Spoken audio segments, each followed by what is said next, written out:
سوره دیگر هم که 5-6 آیت است. خداوند میگوید بگو تو ای پیغمبر من پناه میخواهم به پروردگار مردم که او مالک مردمم است، اله و معبود مردمم است.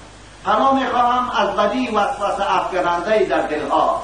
تو وسوسه افکننده کیست؟ خناس است، خود را از نظر مردم پنهان میکنه و در جای پنهان وسواس میاندازد. این شیطان لعین، شیطان جنی است. لیکن شیطان تنها جنی نمیشه، انسی هم میشه. حضرت ابوذر غفاری روزی و پیش پیغمبر علیه السلام رفتن، گفتن مرا توصیه کو یا رسول الله. گفتن مبارکی پناه بخواه از شر شیطان های انسی و جنی. گفتن یا رسول الله شیطان هم انسی میشه؟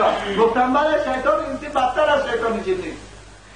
شیطان انسی قدی که رفیق شدی، یک عرقنوش، یک بیواک، یک بی خدا قدی که رفیق شدی، آخر با سرت تاثیرش میافته.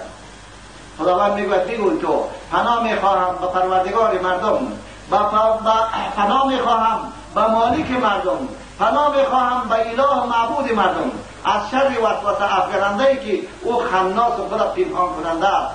الذی یوسوس، کسی که وسوسه میاندازد در سینه مردم، در دلهای مردم، او از جن هم است، از مردم هم است، از انسان هم. او انسانی بعد وسوسه در دل انسان میندازد.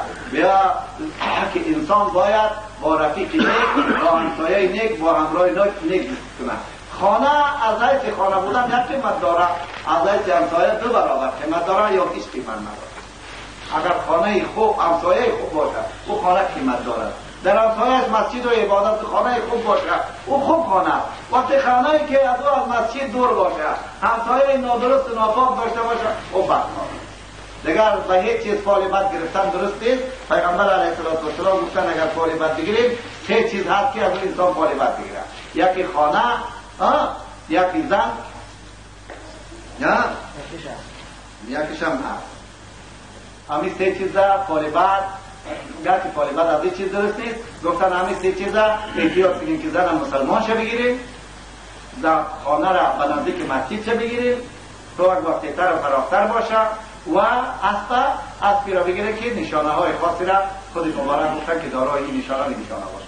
دیگر این توجیهات این آیات مفسرین کتاب ها درباره هر کدام این سوره نوشته کرده. ولی ما و شما چی کار میکنیم؟ ما و شما با یک ترجمه کوتاه تحت لفظ فارغ شدیم که برادران مسلمان ما و شما اگر را بشنوند با آسانی خوب بفهمند، ذهنشین شود.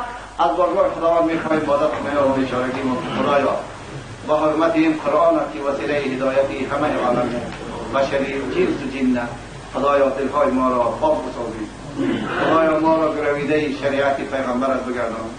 خداوندا ما را مخلص و پاک مخلص و خدمتگار دین مبارکت بگردان. اللهم صل علی محمد و علی آل محمد. اللهم صل علی سیدنا مولانا محمد و علی آل سیدنا مولانا محمد النبی الأمی و ازواجه امهات المؤمنین وعلى آله وأصحابه كما صليت وسلمت على إبراهيم وعلى آل إبراهيم إنك حميد مجيد.